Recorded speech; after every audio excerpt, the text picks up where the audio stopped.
ॐ सोमनाथाय नमः। ॐ मल्लिकार्जुनाय नमः। ॐ महाकालेश्वराय नमः। ॐ ओंकारेश्वराय नमः।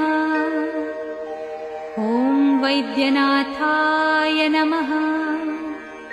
ॐ भीमशंकराय नमः। ॐ रामेश्वराय नमः। ॐ नागेश्वराय नमः।